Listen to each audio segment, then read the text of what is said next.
In this episode of Sideways, I want to tell you a little bit about my sabbatical. What is a sabbatical and what am I going to be getting up to?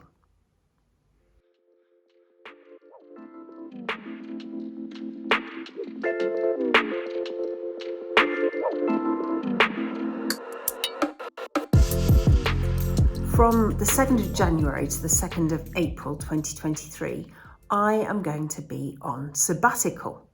The idea of sabbatical comes from the Bible and refers to a rest from work. The idea was that the land and those who worked it would take a year off every 7 for all things to rest and recover. My goodness, what a different place we would be in if we had been following that wisdom all along.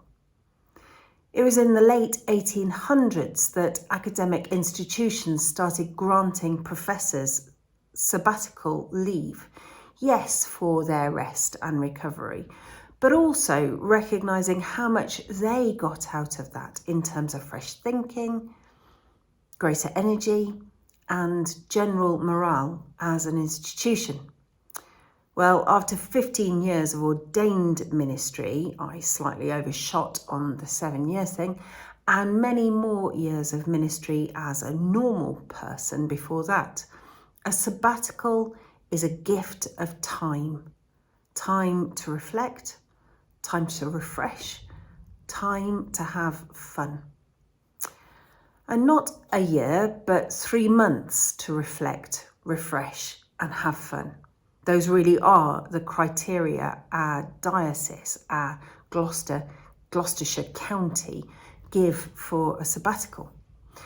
And for me, these 3 criteria are going to fall reasonably neatly into the 3 months.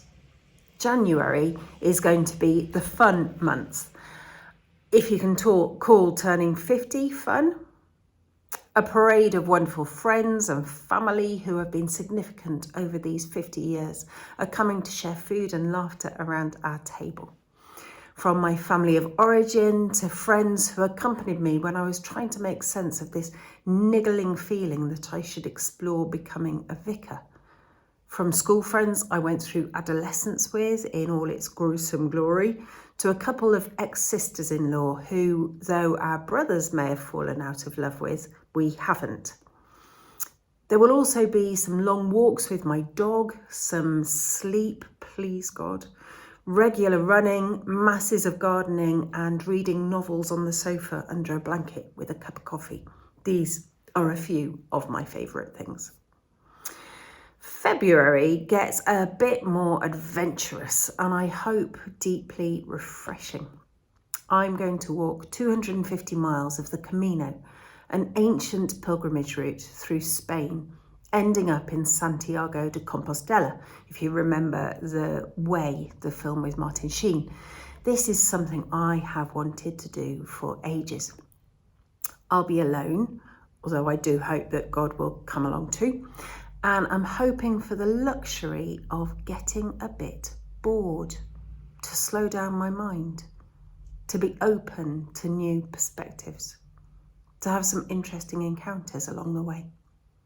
I'm planning on doing a photo journal through this pilgrimage, which will be posted on our website if you want to have a look.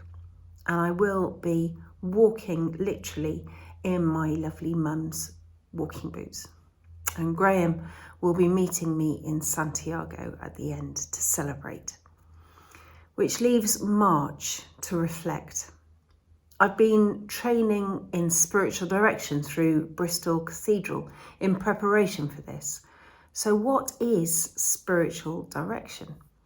Well, a working definition is help given by one person to another, which enables that person to pay attention to God's personal communication to them, to respond to this personally communicating God, to grow in intimacy with this God, and to live out the consequences of that relationship. Hopefully, as a vicar, I have been doing this all along to some degree or another, but the opportunity for some focused reflection and learning is wonderful. I will be chomping my way through the pretty hefty reading list, reflecting on what of all that I am and do is life-giving, noticing where things that I am and do are life-draining, and also what God is encouraging me to put down or pick up. The busyness of normal life often doesn't allow us to ask some good questions and seek to change.